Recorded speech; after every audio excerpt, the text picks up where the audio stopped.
Napasipol si Edward na makita ang yate ni Johan. Sa isip-isip niya ay iba nga naman ang maraming pera.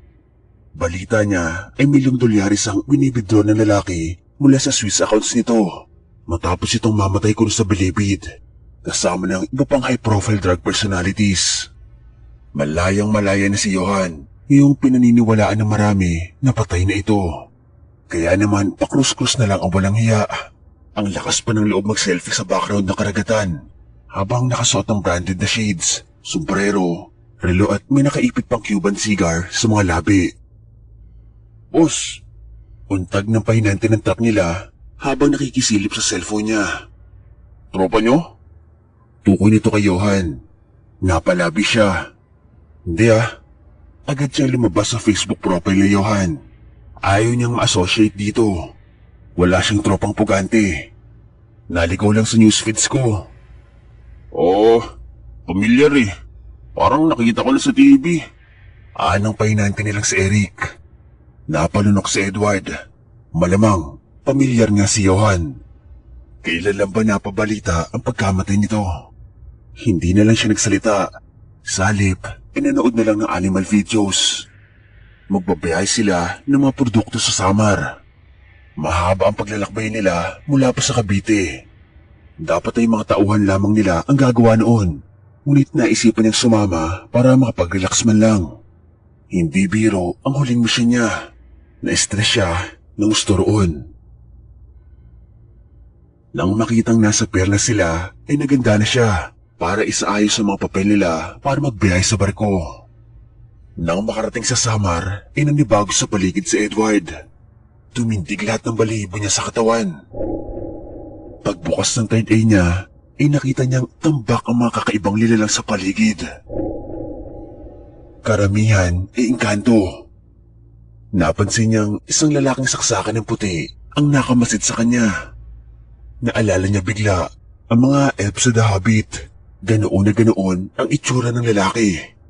Bagaman hindi kagaya ni na Legolas na mukhang mabait, salubong ang mga kilay ng lalaki at parang galit na agad sa kanya kahit kabababa lamang nila ng barko. Nag-iwas siya ng tingin. Sabi nga ng katukayo niya, hindi siya nagpunta roon para makipag-away. Negosyo ang idinaya niya sa Samar. Katatapos lamang na madugo niyang misyon. Tama na muna yon. Bagaman siya ang nag-iwas ng tingin, ay nararamdaman pa rin niya ang maitim na tingin sa kanya ng lalaki. Huminga siya ng malalim at nagsalita sa isip. Pasensya na kung napatingin ako sa iyo. Hindi ko sinasadya. Pagkatapos noon, ay nag-intanda siya at bumulong. Deus defendant. Kailangang pati mga kasama niya ay protektado. Mahirap na. Nasa po ni Edward ang noo niya matapos mapansing naiwan na siya ng kanyang mga kasama. Kahit saan siya lumingon ay hindi niya makita ang truck. Puro mga estranghero ang nasa paligid niya. Nalingat lamang siya na konti dahil sa lalaking mukhang elf ay nawala na ang mga tauhan niya. Palingalinga pa siya habang sinusubukan tawagan si Eric. Ngunit unattended ang cellphone ng lalaki. Hindi niya mapigilang mapamura. Sir, masakay kayo sir? Isang tricycle driver ang lumapit sa kanya. Ano pa nga ba? Mukha siyang tanga roon na palingalinga. Alam naman niya ang address ng pupuntahan nila. Tinanguan niya ang driver at ipinakita rito ang address sa kanyang cellphone. Alam ko yan sir, hatid ko na kayo. Sa wakas ay napangiti siya at sumakay na. Kalahating oras din sila nagbiyahe bago nakarating sa isang syudad. Manghang bumaba ng tricycle si Edward habang nililibot ang paningin. Kuya, sigurado kang dito yon? Nilingon niya ang tricycle driver. Ngunit ganoon na lang ang gulat niya nang hindi niya na iyon makita. Nasa gilid siya ng kalsada at wala siya nakikitang bumabiyahing tricycle. Lahat ay di kotse o kaya ay mga mamahaling motorsiklo. Walang pampasaherong sasakyan at siya lamang ang mukhang palaboy na nakatayo sa gilid. Napamura siya. Nasaan ako? Naglakad-lakad si Edward. Wala siyang matagpuan dahil wala siyang makausap ng mga tao.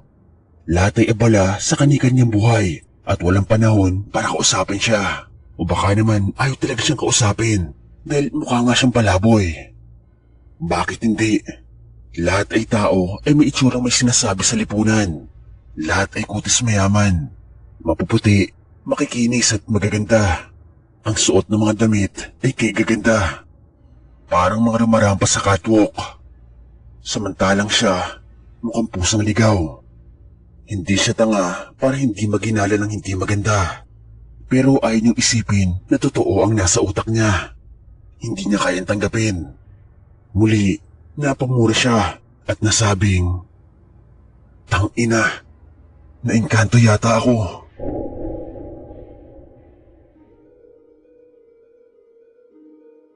Dahil sa kakayahan ng kanyang third eye, ay nakita niyang tila elf sa The Hobbit ang mga tao sa paligid. At ang lupang tinatapakan niya ay tila kristal na babasagin. Sa ilalim noon ay ang kalupaan kung saan siya nanggaling. Paano siya nadala roon ng tricycle driver? Deus, natigilan sa pagbigas ng spell si Edward nang bigla siyang lingunin ng mga elf. Natigil din sa kani-kanilang gawain ng mga iyon at itinutok ang atensyon sa kanya. Napalunok si Edward. Dahang-dahang lumapit sa kanya ang mga elf. Doon na siya kumaripas ng takbo. Narinig naman niya ang sigawan ng mga elf at paghabol ng mga iyon sa kanya. Kailangan niya makalayo. Kailangan niya makaalis sa lugar na iyon. Isang elf ang sumalubong sa kanya at iwinasiwas sa kanya ang isang nakakurbang espada. Hugis letter sin halos iyon at kumikislap sa liwanag ng araw. Iniarko niya ang katawan at kitang-kita niyang dumaan sa ibabaw niya ang talim noon at humuni pa nga. Deus Auxilium, ngihi! Paulit-ulit niyang dasal. Sige sa pagtakbo si Edward. May kakaibang lingwahe rin na binibigkas sa mga elf at sa palagay niya ay sumpa iyon laban sa kanya. Deus Protegerimi! Kailangan niya ng proteksyon at tulong ng Diyos, lalo pa at hinihingal na siya sa pagtakbo. Mahirap iwasan ng mga elf dahil kabisado ng mga yon ang lugar. Wala siyang kahit anumang armas para protekta ng sarili. Nasa loob ng truck ang bag niya at naroon ang kanyang baril. Napansin niyang dalawang lalaki ang tumatakbo pa sa lubong sa kanya. May kung anong hawak ang mga iyon. Magkatabi ang dalawa. At nang iilang metro na lamang ang agwat sa kanya ay naghiwalay ang mga iyon habang may hawak sa mga kamay. Wala siyang nakikitang hawak ng mga iyon, ngunit may manipis na guhit ng liwanag na pasalubong sa kanya. Tali. Isang manipis na tali ang sasalubong sa kanya. Sigurado magpipiraso-piraso siya. Nagpadula si Edward upang hindi madaanan ng tali. Nakarinig lamang siya ng malakas sa sigawan at may tumalimsik na dugo sa kanyang muka. Ayaw na niyang alamin kung sino ang biktima ng manipis sa tali. Bumangon siya at muling kumaripas ang takbo. May naramdaman siyang kirot sa kanyang likod, ngunit hindi niya iyon pinansin. Dahan-dahang nagdidilim ang kanyang paningin. Naku naman! Deus Auxilium! Mihi! Nahihirapan na siyang huminga at mas lalo lamang nag-uulol ang galit ng elves.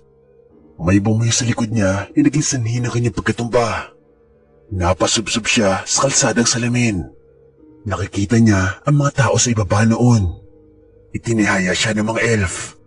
Sa umiikot na paningin ay nakita niyang nakatutok sa kanya ang iba't ibang uri ng armas at nakakarinig siya ng mga orasyon na lalong nakapagpapasakit sa kanyang buong katawan.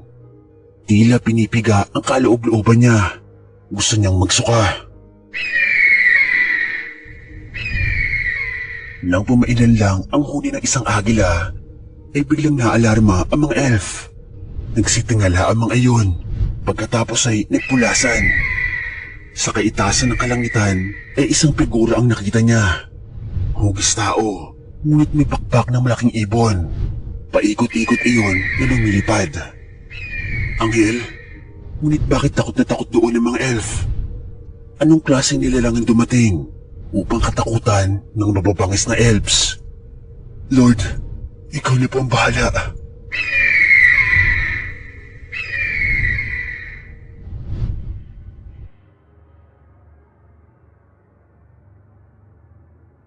umiikot ang paningin ni Edward nang magmulat siya ng mga mata. Ang una niyang nakita ay ang pawid na bubong. Nasa isang kubo siya. Nang maalala niya ang mga ganap, bago siya mawala ng malay, kaagad siyang bumalikwas ng bangon. Tiningnan niya ang sariling katawan. Buo pa naman siya. Wala rin siyang nadaramang kahit anong sakit, kagaya ng bago pa siya mawala ng malay. Nasaan na kaya siya? Nakabalik na kaya siya sa mundo ng mga tao? Kaagad niyang hinanap ang cellphone na nakita sa tabi mismo ng unan. Tiningnan. Lumaylay ang kanyang balikat nang makitang dashes ang nakalagay sa petsa at oras sa screen. Ibig sabihin, nasa mundo pa rin siya ng mga elf. Ang mga elf. Binuksan niya ang PDF file sa cellphone niya na naglalaman ng mga nilalang na posible nilang makikwentro. Ayon kay Derek, sinearch niya ang mga katagang malevolent diwata. May isang nagmatch. Digkusanon. Mga diwata raw iyon na naninirahan sa himpapawid. Mainggitin, magagalitin, at mabilis uminit ang ulo. Pinapasikatan daw ng mga yon ang taong pinag-initan. Naninirahan daw ang mga digkusanon sa Beringan. Beringan. Tama. Bakit nga hindi niya naisip na nasa Beringan siya? Positibong mga digkusanon nga ang EDSA na nakaharap niya. Lahat ng nasa description ay kuwang-kuwa ng mga iyon. Kaya pala nasa ilalim ng lupain ng mga ito ang mundo ng mga tao ay dahil sa impapawid na ninirahan ng mga iyon. Pero bakit siya dinala sa Beringan kung galit naman sa kanya ang mga digkusanon? At bakit nga galit ang mga iyon sa kanya? Kay daming tanong ang gumugulo sa isipan niya at nadagdagan pa yon nung pumasok ang isang nakaitim na lalaki. Armado iyon ng crossbow at katana. Hindi nakakilos si Edward. Tapos siya sa lalaking ito kapag kumilos siya ng hindi maganda. Pagkakita sa kanya ng lalaki ay yumuko dito at tinilantad ang kamay sa kanya. Nakikipag-shake hands ba ito? Itinuro ng lalaki ang cellphone niya. Magnanakaw? Ibinigay na lang niya ang gadget kaysa malintikan pa. Pagkakuha ay tumipa iyon doon. Pagkatapos ay ibinalik sa kanya ang gadget. Binasa niya ang tinipan nito. Ako ang sintire at ligtas ka na. Napamaang si Edward. Ang sintire ang pinakamisteryosong nilalang na maaaring makaharap ng sino man. Nangangahulugan ng tagabantay ang salitang sintire. Ngunit kung ano o sino ang binabantayan nito ay walang nakakaalam. Sintire, iniligtas mo ko. Maraming salamat. Sasalakay na ako ng taong ibon. Kinuha mo rin nito ang cellphone niya at tumipa. Nang mabasa niya ang tinipan nito, ay bagya siyang napahiya. Ikaw pala yun? May pakpa ka pala? Anghel ka ba? Tumayo ang sintire at inimbitahan siya na lumabas. Hindi nito sinagot ang tanong niya. Tumayo na rin si Edward at sumunod dito. Bitbit pa rin niya ang cellphone. Alam na kasi niya na hindi ito nagsasalita. Pero bakit ganun? Humuhuni naman ito na parang agila. Bakit kaya hindi ito nakakapagsalita? Ronyan. Nilingon siya nito.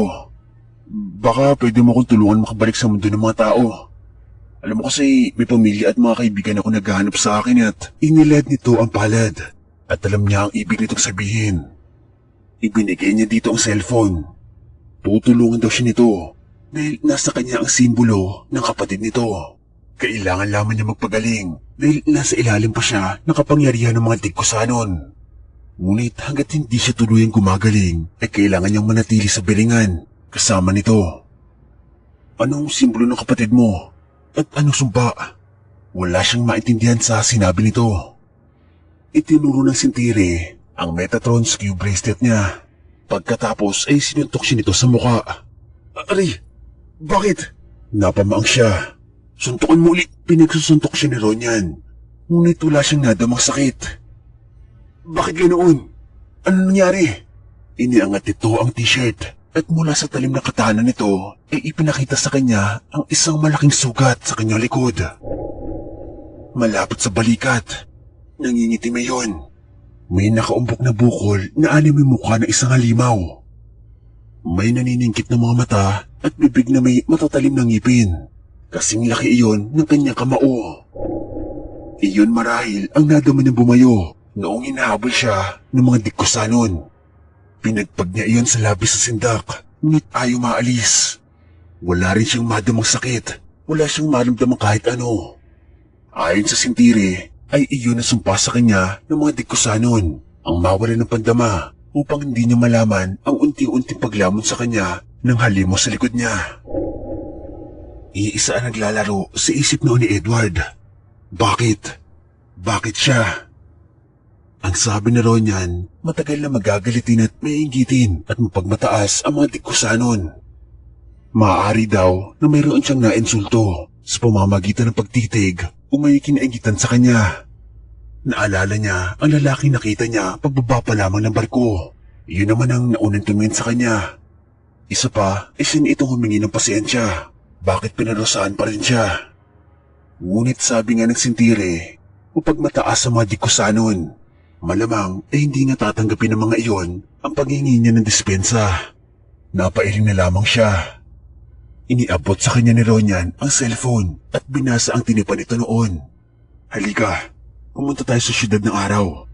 Harapin natin ang mga dikusanon na nagparusa sa'yo. Walang pag-aatubiling sumunod siya rito. Gumawa ito ng hand seals at hinawakan siya sa balikat. Biglang nag-iba ang paligid. Parang nasa loob siya ng umiikot na washing machine. Umiikot ang buong paligid. Sa mga pangkaraniwang pagkakataon, baka nasuka na siya.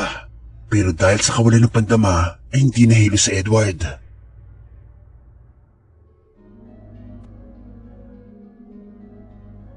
Nagulat na lang siya nang lumitaw sila sa isang malawak na bulwagan.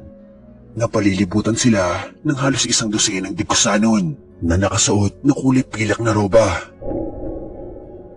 Ano? Hindi nga kami nagkamali. Wika ni dikusanon na nasa gitna.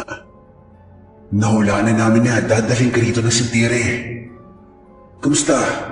Sintiri Ronyan? Hinahanap mo ba si Amadeo? Nilingon ni Edward ang sintiri. Tumangulang ito ng mabagal. Biglang pagsang-ayon sa sinabi ng dikusanon. Nagkatinginan ang mga iyon bago siya binalingan. May inaasikaso lamang siya. Napailag sa Edward nang bumuka ang mga pakpak ni Ronyan at bunutin nito ang katana. Akma nitong susugurin ang mga dikusanon na noon ay napatayo at itinaas ang mga kamay bilang tanda ng pagsuko. Sandali! Ano pong problema? Hindi namin dinalawang tao. Iniwan namin ito nang ikaw ay dumating. Halata sa boses na nagsasalita ang takot kay Ronyan. Nagtaka si Edward. Anong klaseng nilalanga kaya ang sintiri? Pinatalikod siya ni Ronyan at itinaas ang kanyang kamiseta. Ipinakita nito ang sumpa na gawa ng mga ito. Napilitan ng mga dikusanon na tawagin ang Amadeo na tinutukoy ng mga ito. Kaagad dumating ang lalaki at ito ang lalaki na katitigan ni Edward sa pier. Hindi iyon makatingin ng diretso sa kanya. Kinausap ito ng mga dikusanon na noon ay nalaman niyang mga hukom pala. Amadeo, ngayon ay sabihin mo kung ano ang atraso sa iyo ng taong ito. Ano ang nagawa niya na iyong ikinagalit? Tanong ng punong hukom. Si Ronyan ay hindi pa rin binababa ang depensa at tanda sa kahit ano ang mangyari. Itinuro siya ni Amadeo ang kanyang porselas. Napalingon si Edward sa may tatong skew bracelet niya. Ito? Nais ko yung mapasakin. Anito? Napailing si Edward. Hindi pwede. Bigay ito sa akin ng Arkanghel Metatron. Kung ganoon, kailangan mo mamatay upang mapasakin na iyan. Sigaw ni Amadeo. Umaba ang pangil at nakulay ubi ang buong mata. Inatake siya nito. Mabilis niyang naagaw ang katana ni Ronyan at dinipensahan ang sarili sa tama ng makurubang espada ng dikusanon na biglang lumitaw sa kamay nito. Nagsalubong ang talim ng kanilang mga armas at kumislap iyon. Hindi niya masabi kung malakas ang persa ni Amadeo dahil wala siyang madama. ibigay mo ang porselas. Hindi! Sinipa niya ito sa mukha. Nang mapaatras ito, ay tsaka kumilos si Ronyan at hinawakan ito sa magkabilang braso. Bitawan mo ko! Masyado ko ng pakilamero! Nagpupumigla si Amadeo. Samantala ay nagsalita ang mga hukom. Tama na, Amadeo. Isa na kahihiyan na ginagawa mo. Wala ka ng paggalang sa sintiri. Maging sa ating hukuman. Sa inyo na nanggaling na ito ang ating hukuman. Dapat ako ang pinapanigan ninyo. Mapagmalabis ka at hindi marunong gumalang. Kamatayan ang hatol sa isang tulad mong hibang. Noon lamang binitawan ni Ronyan si Amadeo na napalood na lamang sa sahig habang sapo ang dibdib. Pagkatapos ay ang sikmura naman nito ang hinawakan. Halata ang hindi maipaliwanag na sakit sa gwapo nitong muka. Napasigaw ang lalaki nang mayupi ang dibdib nito, likod at muka. Pagkatapos inabuluktot ang mga braso at binti. Ultimo likod nito ay nabali ng ilang ulit hanggang sa halos nakatumpok na lamang sa sahig ang buong katawan ng lalaki. Umaagos sa masaganang dugo mula roon. Natulala na lamang si Edward sa nasaksiyan. Maya-maya ay nadama niya ang kirot sa kanyang muka. Napahawak siya sa kaliwang panga. Namamaga iyon. Napamura siya na maalalang sinapak nga pala siya ng sintiri. Ngunit napamaang din siya na makaramdam ng sakit. Sa pagkamatay ni Amadeo na nagsumpa sa kanya, ay bumalik na ang kanyang pandama.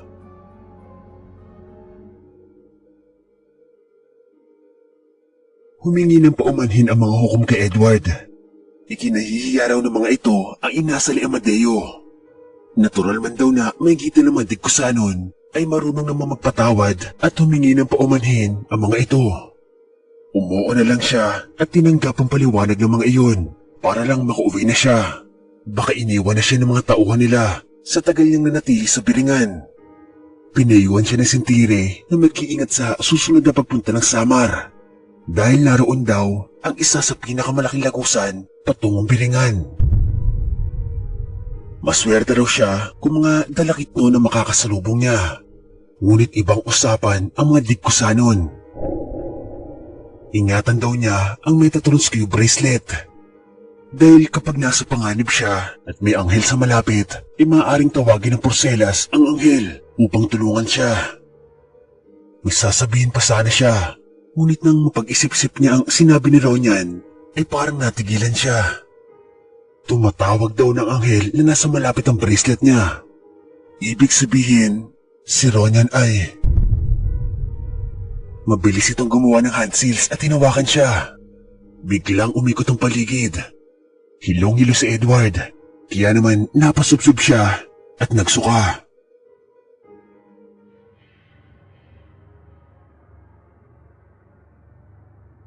Uy boss, ayos ka lang? Tubig, gusto mo? Napalingon si Edward sa nagtanong. Si Eric.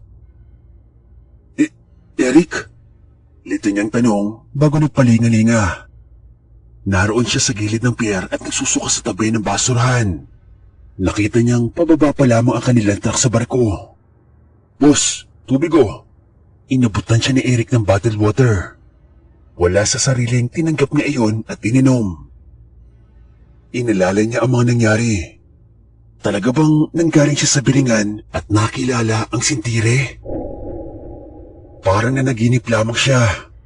Nakayuko lamang siya at hinihintay na makababa ng tuluyan ang truck nang tuluyang may mapansin siyang anino sa semento.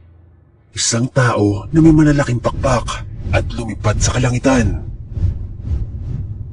Kaagad siyang napatingala, ngunit bukod sa isang malaking balahibo ng ibon, ay wala siyang nakikitang lumilipad.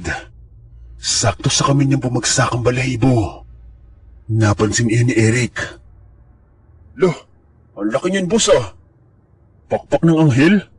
Pabiro nitong wika. Napangiti lang siya. Oo, pakpak ito ng anghel.